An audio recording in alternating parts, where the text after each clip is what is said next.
So, yeah, welcome back to our class. And today is the day 24 of our Microsoft ExcelWorkHour. So, we are just a day to eating our what? To getting to the what? To one over two of our milestone, which is going to be a very great milestone.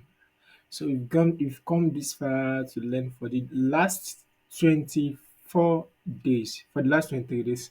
So, today, making the day 24, we are going to be learning another new function today. And what does the function does? We are going to be telling us. So, in case you are just joining us, my name is Koryosiji. I'm a data analyst instructor. I'm a data analysis instructor. I teach people or tutor people on how to use Microsoft Excel, Microsoft Power BI, SQL, and SPSS, and we have.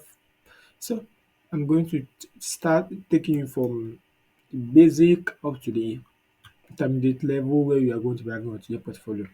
So in case you as an individual want to start a data analysis journey or you work in a particular firm and want to train your staff on how to use either Microsoft Excel, Power BI, SQL, I'm always available for this. Okay.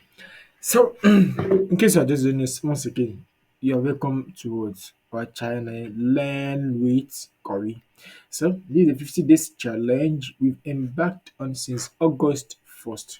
Yes, and we are opening God's Spelling Our Life. By God's grace, we are going to continue this until the 50th day, which is going to be what about September 19. Yes, by God's grace, we hope we can continue like that. Exactly. So in today's class, we're going to be learning about a new function called what? Called what? Frequency. What does it work? This is what frequency does. Frequency also works.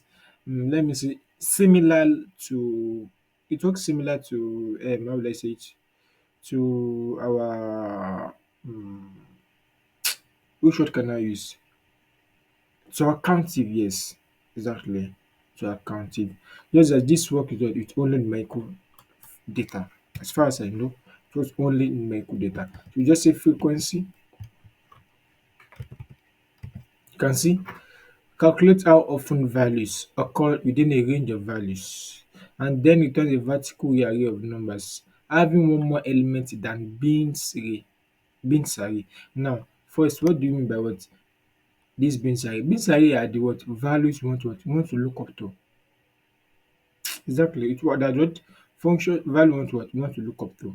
So how do we going to do that? The first thing is to select our data array, which is what our work experience. I've told you might have decided okay, I want to name what my work experience before doing that. Can always do that, and in fact I really recommend that. Then what will be my bin array? This will be my bin array like this. Right?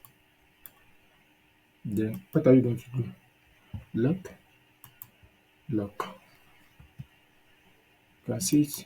Now we have this. Now let's just confirm with equals to count if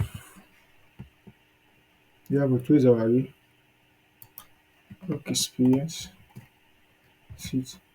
What's your criteria?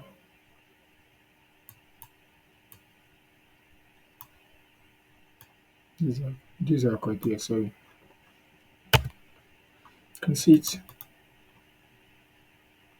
Sorry. They're coming before.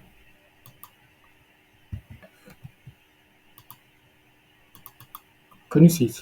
Can you see it? I do work what? The same way. This is what frequency gave me and this what my count if gave me. Exactly. So that's how to use the frequency function. Please make sure you practice and make sure you do your assignments. And for you to submit the assignment, just click on the WhatsApp link below. It's going to direct to my WhatsApp page. Just come to my DM. If you have any question, you can always come to my DM. Submit your assignment in my DM also. Thanks for following us up to this moment. It's a great pleasure. It's a great opportunity for me to be able to impact knowledge in people, and I believe this is going to assist every one of us in our career one way or the other. So thanks for watching. We meet in our class tomorrow where we are going to be crossing the border of 1 over the first what border of what of our class. So thanks for watching everyone. Goodbye. Do have a nice day. Bye.